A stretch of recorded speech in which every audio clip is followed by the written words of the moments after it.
Hello everyone, hope you're having a great day. So in this video we're going to talk about DIY acoustic panels. Come on! Step right into the workshop. This is our production line.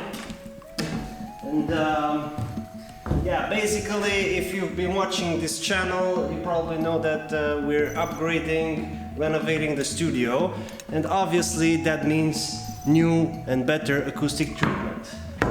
That being said, found this guy on the internet, Jesko Lohan or something like that, Acoustics Insider. I'll link it in the description. He has great content regarding acoustic treatment, and we basically kind of stole and tweaked a little bit his design. Anyway, I'll link it in the description. But the gist of it is we're using those mineral wool. They're kind of like rock wool in the US, I guess, but this brand is Isover, and the most important thing about it is that it has a density of 40 kilos per cubic meter, and they're very thick.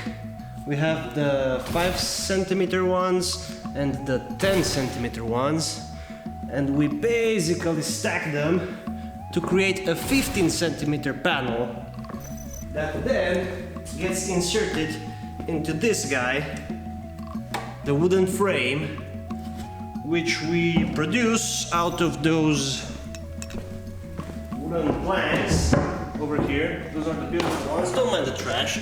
Those are the ugly ones, we call them.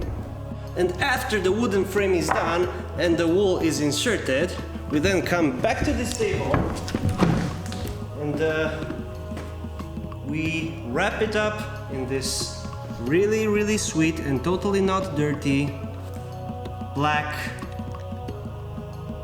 wrapping? Fabric. And then this is the end result. We've got 3 over here and about, I don't know, 6 or 7 over there in the making, and we're doing about 32 or something like that. Anyway, I'll show you step by step how it's done, and if you're interested you can do it yourself. It's really easy, it just takes a little bit of patience and help from this guy. The first order of business is to cut those planks to size. Now, my recommendation, if you don't want to mess around with that wool too much, is to actually make the frame fit the panel size. Now, in my case, the panels are 100 by 60 centimeters, so the short sides of the frame will be 60 centimeters and the long ones will be 105. Now, those 5 extra centimeters on the long side are to account for the thickness of the planks. For the assembly part, I decided to go with 3 screws for each joint.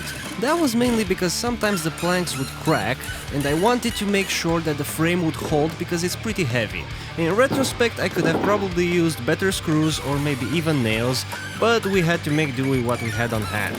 That is how you assemble the frame. After you're done assembling the frame, you then move on to the wool. You take 1 piece of thick wool, 1 piece of less thick wool, stack them together, cut out a little bit, like half of it, and this thick out of this piece, so it will fit in the frame.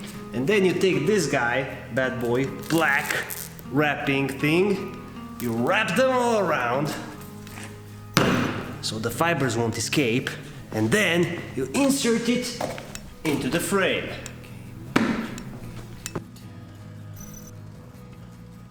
The last part of the building process is to wrap the panel in fabric. Now, I have to give some huge props to Anna over here for ironing that fabric and making it look in tip-top shape. Also for the amazing job she did folding it. You want to pay extra attention to this part of the process if you want your panels to look good. I also want to thank Comandante from Guerrillas for lending us those awesome Milwaukee tools, which made the whole thing a lot easier, and for helping us cut out some of those planks. Garnoo,